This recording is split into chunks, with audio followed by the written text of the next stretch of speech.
Hey guys. So I'm sure you heard about this news yesterday, and it's been, the talk by a lot of people here on YouTube and all across social media, multimedia, news sites, entertainment sites. And that is the fact that WarnerMedia is getting sold by AT&T to Discovery Communications. In other words, WarnerMedia and Discovery Communications are going to merge. And what this headline says is a $43 billion deal. And if you're a wrestling fan, especially an AEW fan, you kind of wonder exactly what this means for the future of All Elite Wrestling, in the flagship show, Dynamite. Well, first of all, let me read what Alex DeWitt,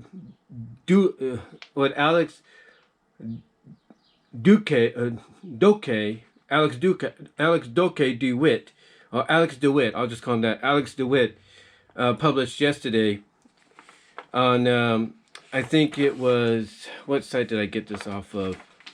Can't even think of the site right now. I think it might have been CBR or something like that. I can't really think of it right now. But Alex DeWitt, this is what he reported, and I quote, 3 years after buying Time Warner for $85 billion, AT&T is having second thoughts. AT&T is having second thoughts.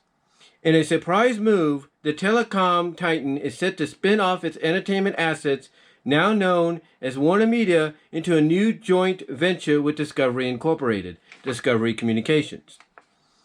What's happening? WarnerMedia and Discovery have announced their intention to merge.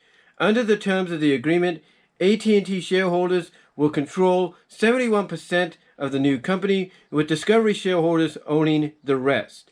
So in other words, Discovery shareholders will only own around 30% of the stock and control of the company, while AT&T shareholders retain 71%. So in a sense, even though, they're selling off the assets of WarnerMedia to Discovery Communications and merging them together, technically AT&T still has somewhat of a final say, if you will.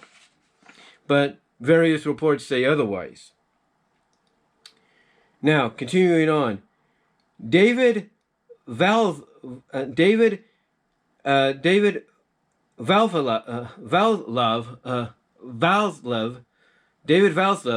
current CEO and president of Discovery, will lead it. The deal is expected to close in mid-2022, pending approval by regulators and Discovery shareholders. Now, what they're saying there is, the deal is expected. They're expecting it, they're estimating that it will finalize in mid-2022, which is a year from now, pending the approval by regulators and Discovery shareholders. In other words, the regulators have to be okay with the idea. Everything has to, fit their approval to allow the deal to go through, and the same with Discovery shareholders. And if nothing fits their approval, same with the Discovery shareholders, basically it means that the deal is not going to happen just yet, and they may have to come up with another agreement or another solution to make the deal happen, which means basically they're expecting mid-2022 for the deal to be finalized, but it could be a lot later, if maybe not a lot earlier, if things, quicken to a pace with negotiations and arrangements and stuff like that, if you know what I mean. Now, continuing on, and I quote, who are these companies? WarnerMedia is AT&T's entertainment unit. It is home to the Warner Brothers Film and TV Studio, CNN, TBS, TNT, and HBO, including young streamer HBO Max. Discovery's vast reality TV portfolio includes HGTV, the Food Network, TLC, and Animal Planet. It recently launched the streamer Discovery Plus and now has 15 million subscribers across its streaming services. What animation does WarnerMedia own? Plenty. Cartoon Network and Adult Swim, Warner Brothers Media, classic cartoon platform Boomerang, the Looney Tunes, and the Hanna-Barbera libraries, and much more. We will map out all of its animation-related properties in an upcoming article. Okay, so this was Cartoon Brew. I got this off of Cartoon Brew because it says cartoons on there, animation, and that's their main priority. Continuing on, why merge? The two companies complement one another. Discovery, a minnow in the streaming wars, will become tied to one of the world's biggest media libraries and fast-growing streaming platform. Meanwhile, its focus on unscripted content will be an asset to WarnerMedia, which has not shown too much interest in that area to date. So in other words, what they're saying here is with this merger, since Discovery is more reality-based and has found success in that, genre, thus resulting in the 15 million plus subscribers they have for the streaming service. What they're indicating here is that once this merger goes through, the reality-based structure that Discovery Communications will bring along with them will be an valuable asset to WarnerMedia, and it'll help WarnerMedia discover that there's more out there than what they're hanging on to that they could profit off of, that they could produce, that they could distribute to the world and to viewers and streamers out there. Continuing on, and I quote, "But why would AT&T spin off what it bought only recently? Since the takeover in 2018, AT&T has struggled to absorb its media businesses. The conglomerate has found itself saddled with huge debt, negative $180 billion as of March 31st, negative $180 billion as of March 31st. And its stock has been underperforming. It has recently moved to sell off other entertainment assets such as anime streamer Crunchyroll. In other words, Crunchyroll, in case you haven't heard, is in negotiations to probably become a Sony property, but Sony, I think, has ties to Funimation, so there's that, and it's kind of a complicated thing. Maybe Crunchyroll will retain itself under this new merger. We'll have to see. AT&T remains a telecom company first and foremost, and it is investing heavily in developing its 5G network. Some analysts and investors have long questioned how committed it is to building out its entertainment brands, notably HBO Max, which lags behind Netflix and Disney Plus in both subscribers and content spent. That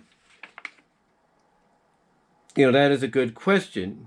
Well, hold on, let me reread that. AT&T remains a because that's even catching me off guard a little bit. AT&T remains a telecom company first and foremost, and is invested heavily in developing its 5G network. Some analysts and investors have long questioned how committed it is to building out its entertainment brands, notably HBO Max, which lags behind Netflix, Disney Plus, in both subscribers and content spent.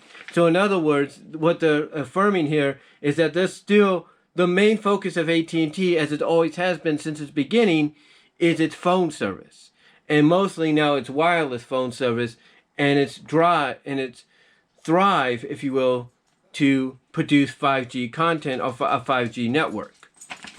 And thus, because of that, they were wondering, okay, AT&T bought this, but how committed are they going to be to making it a success now that they also have HBO Max on the forefront?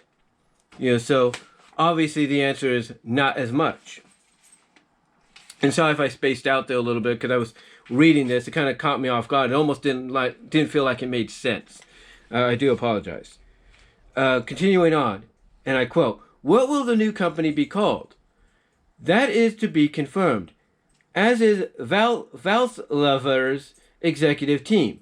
Nor do we know yet how the company will be structured. Valslever has stressed that he will run it with one culture, one mission." Continuing on, WarnerMedia and Discovery said in a statement, "The new company will be able to invest in more original content for its streaming services, enhance the programming options across its global linear pay TV and broadcast channels, and offer more innovative video experience and consumer choices."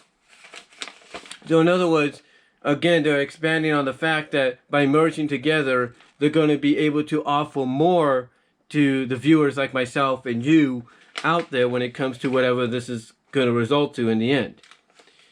Continuing on. Why does this new venture matter? The company will be a giant with a value of around $130 billion. Its combined catalog will make it an intimidating competitor in the streaming wars. The deal also confirms the failure of AT&T's experiment with entertainment, striking a symbolic blow against the idea of vertical integration.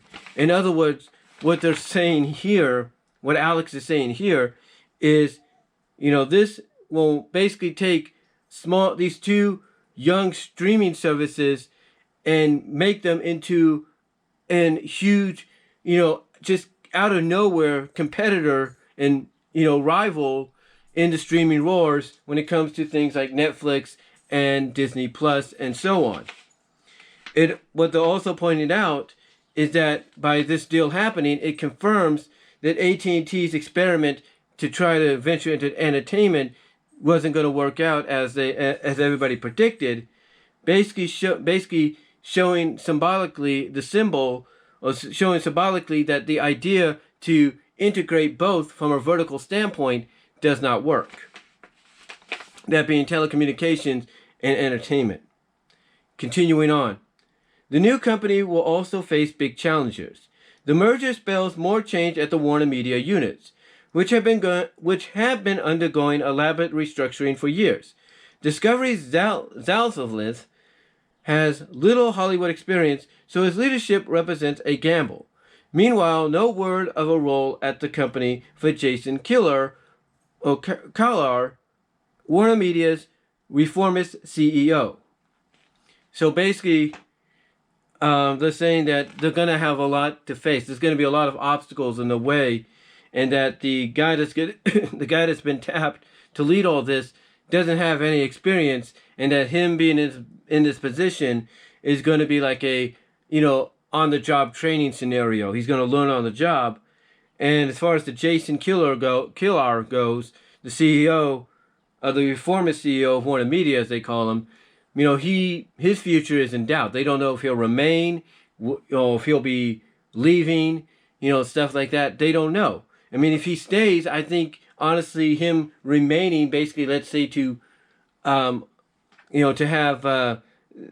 what's his name? David, I think. Yeah, David, shadow him to see how things are done, things are working, or shadow certain people that have that experience, I think would be a good option for him. Continuing on and closing out here. WarnerMedia is holding a virtual upfront on Wednesday, which is tomorrow, at which it will unveil details of its upcoming programming. So in other words, WarnerMedia is still going to... So what they mean by that in closing is WarnerMedia is still going to unveil what they have for upcoming programming, like in the fall, the summer, stuff like that. But also they might use that to kind of give more information and more details as to what this merger is going to mean for both WarnerMedia and Discovery Communications, and what we could potentially be getting by mid or fall of next year. Now, I bring all this up, as I said at the beginning, that if you're a wrestling fan, this makes you wonder and question what the future holds for AEW. Where do they stand in all this, seeing as though TNT, the home of AEW Dynamite, is on Wednesday nights. And it is one of the top-rated shows on a weekly basis. But the question is, what does the future stand for them, as part of this? That's obviously a good question.